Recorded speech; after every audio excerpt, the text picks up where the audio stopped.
Seja bem-vindo ao IT Security Watch, o observatório mensal de cibersegurança. Sejam bem-vindos ao IT Security Watch, o podcast da IT Security, onde analisamos os temas de cibersegurança, ciberrisco e ciberresiliência que marcam a atualidade. Neste episódio falamos de um case study da Logicalis que detectou e interrompeu uma campanha de usurpação de uma marca associada a uma iniciativa de criptomoedas fraudulenta e que, através do Cyber Threat Intelligence, ou CTI, a ameaça acabou por ser identificada numa fase inicial e neutralizada com rapidez. Para sabermos mais sobre este case study, tenho comigo Edgar Coutinho, SOC Manager da Logicalis Portugal. Bem-vindo, Edgar. Perguntava-lhe, a Logicalis foi simultaneamente vítima deste ataque e quem o detectou? Como é que uma empresa que trabalha muito com cibersegurança lida internamente com o facto de a sua marca ter sido usurpada? E pergunto também se há aqui um risco de casa de ferreiro, espeto de pau, que é necessário gerir. Olá, Rui. Antes de mais, muito obrigado pelo convite. Sim, há um clichê que nós costumamos usar.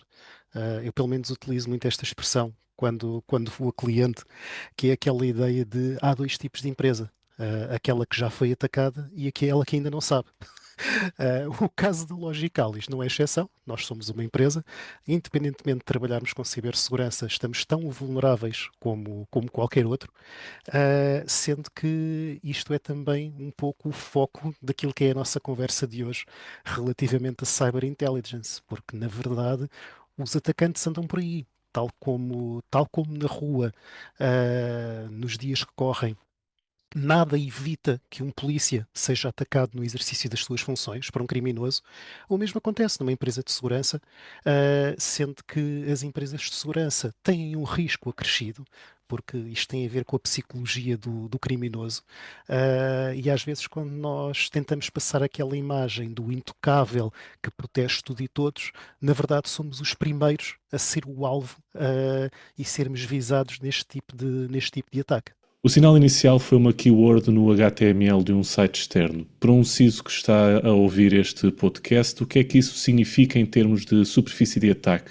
Estamos a falar de monitorização do quê, exatamente? Sim, isso é uma questão relevante porque nós estamos muito habituados, quando ouvimos falar em monitorização, partimos do pressuposto que existem patinhas, pezinhos na infraestrutura de alguém.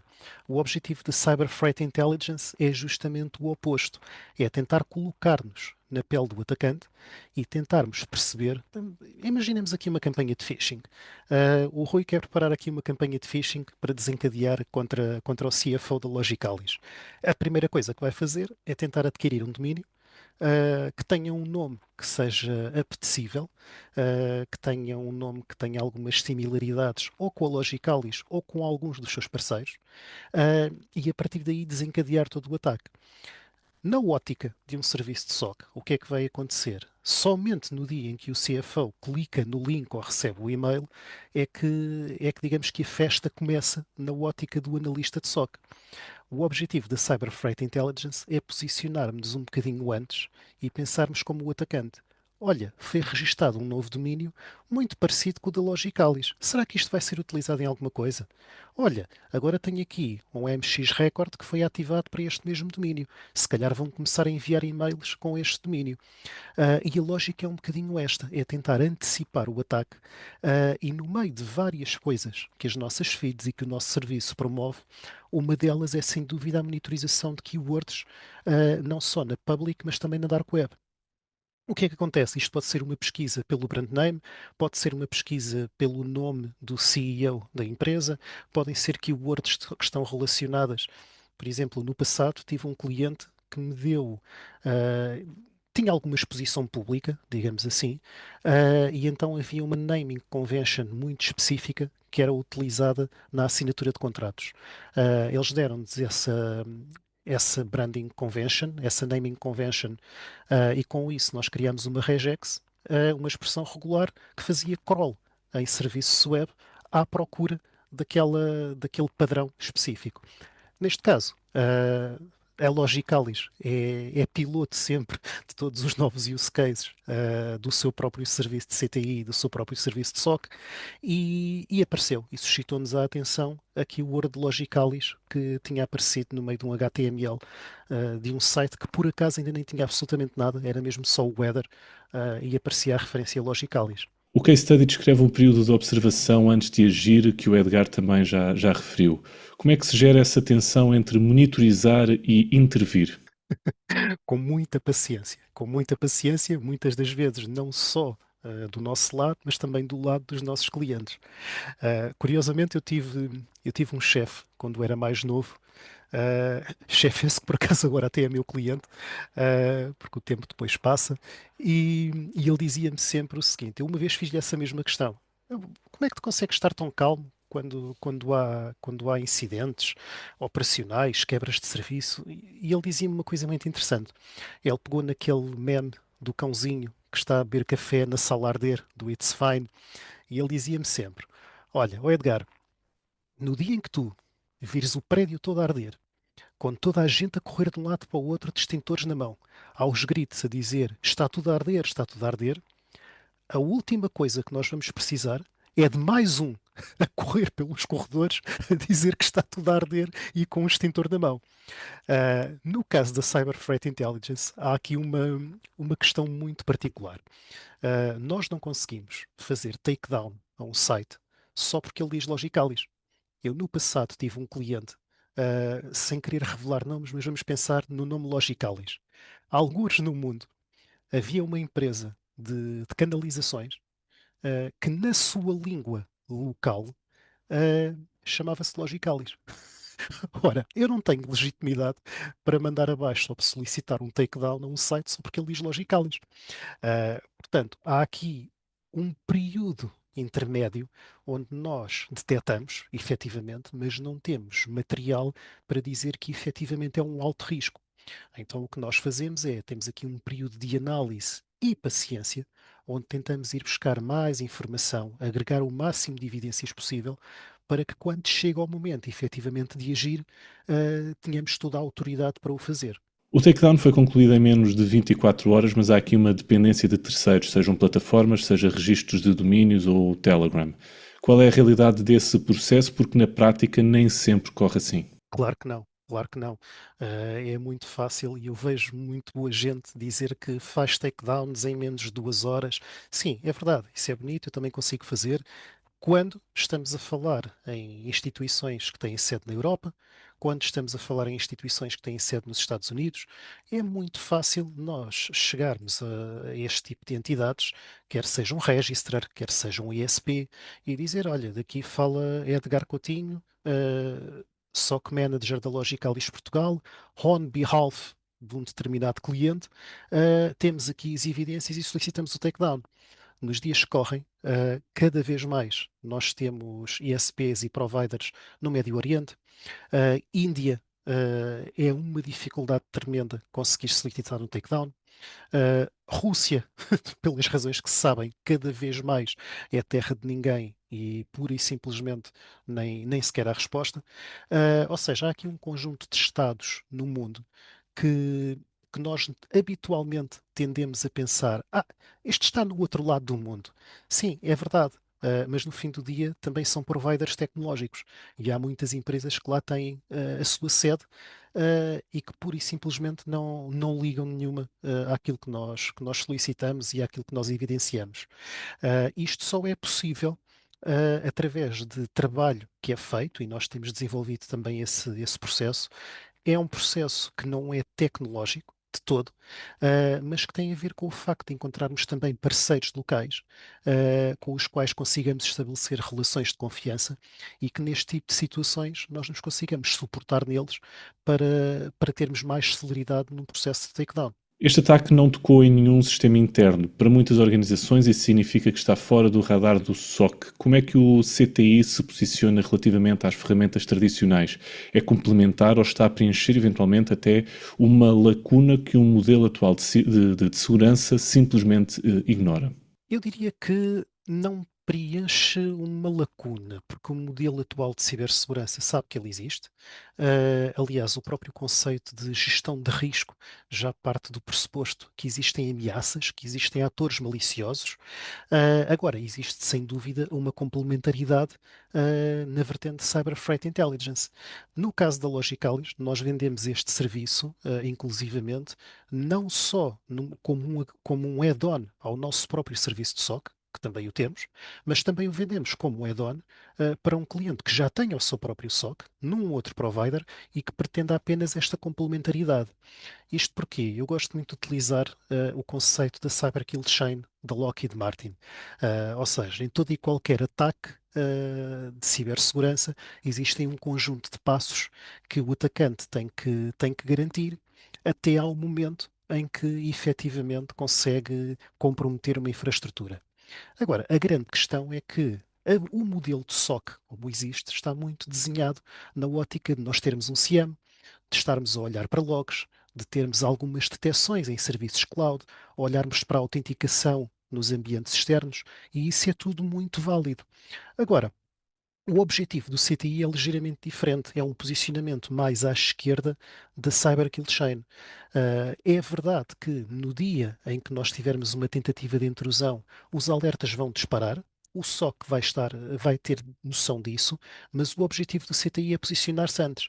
Porquê é que houve uma tentativa de intrusão? Porque eventualmente o Rui teve as suas credenciais exfiltradas na Dark Web. E essas credenciais estão num fórum que esteja acessível. Alguém está a pedir dinheiro por essas credenciais. Então, por que não eu inscrever-me nesse fórum enquanto Defender, estar a observar essas credenciais e no dia em que elas surgirem, eu poder testá-las e tentar perceber se é efetivamente um old leak, ou se é uma credencial válida. E se for uma credencial válida, por que esperar que o atacante tente fazer login? Por que não informar diretamente a sua empresa e dizer: atenção, que temos aqui um colaborador vosso que tem uma credencial que está válida e que está à venda e que está disponível aqui num fórum, na public ou na dark web. E é aí, efetivamente, o momento em que nós conseguimos trazer um pouco mais de valor ao serviço de SOC. Nós não nos tentamos substituir ao serviço de SOC. Há coisas que o CTI não detecta, há coisas que nem queremos detectar, não queremos ter a vertente de CIEM, não queremos ter a análise de logs, mas se pudermos promover uma listagem de indicadores de compromisso, indicadores de risco, indicadores de ameaça, que possamos partilhar proativamente com as equipas de SOC, é o ideal. E é aí que nós nos queremos posicionar. Se um CISO quiser hoje avaliar a exposição da sua organização a ataques externos como este, por onde é que deve começar sem necessariamente ter um serviço de CTI contratado? Bom, isso é o paradoxo do serviço de SOC e do serviço de CTI. É o momento a partir do qual nós começamos a falar de serviço e fazemos a diferença entre serviço e produto ou plataforma. Plataforma existem muitas.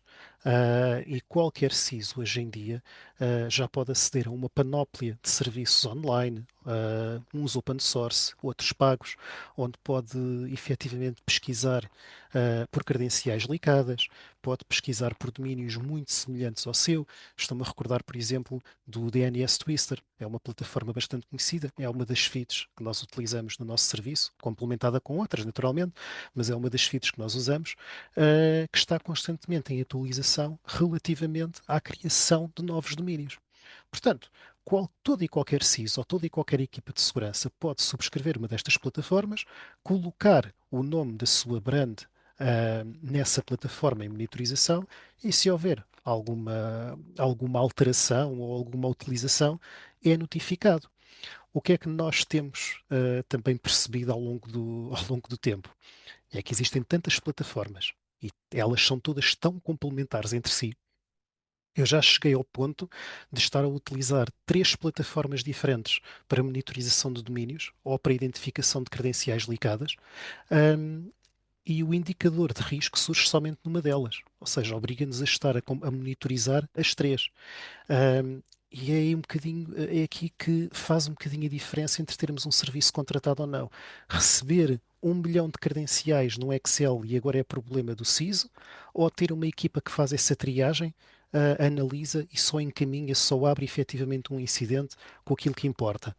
Mas, ao dia de hoje, todo e qualquer CISO que queira utilizar algo deste género, existem N plataformas, desde identificação de passwords ligadas, scripts no GitHub de pessoal técnico que coloca lá as suas pesquisas. Muitas dessas feeds são utilizadas por nós, mas é sempre possível obter essa informação. O foco aqui, eu diria que é o mais importante, é ter aquele foco em o que é que eu quero efetivamente monitorizar e proteger. A minha infraestrutura interna, e para isso tenho todos os meus ambientes de SOC montados, syslog, análise de log do Windows, dos Linux, ou identificação proativa de ameaças que ainda não se traduziram num risco efetivo. E aqui estamos a falar em cyber intelligence.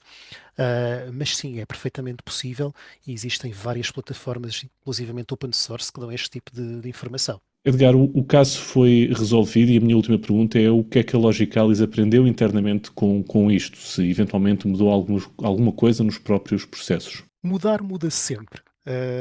Ou por uma questão de awareness, porque há sempre alguém que não está a par do que é que está a acontecer e de um momento para o outro percebe que isto afinal é tema, ou por uma questão financeira, porque havia sempre alguém que questionava: mas vocês gastam tanto dinheiro nesta plataforma, estamos a gastar dinheiro nisto, porquê? Tem algum resultado? E afinal um dia o resultado aparece, ou mesmo por uma questão técnica, efetivamente havia um sistema que estava vulnerável, ninguém sabia, e a análise permitiu corrigi-lo.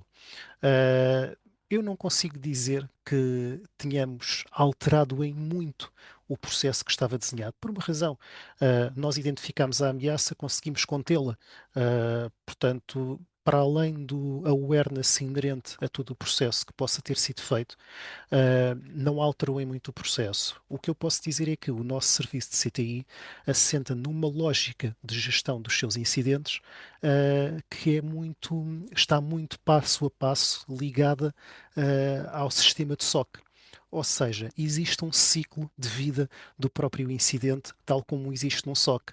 E sendo que a fase final de cada incidente é sempre o post-mortem, obviamente que todos os incidentes que são alvo de relevância, chamemos-lhe assim, têm sempre uma análise com algumas medidas adicionais que podem ser complementadas na empresa para mitigar determinado tipo de situações.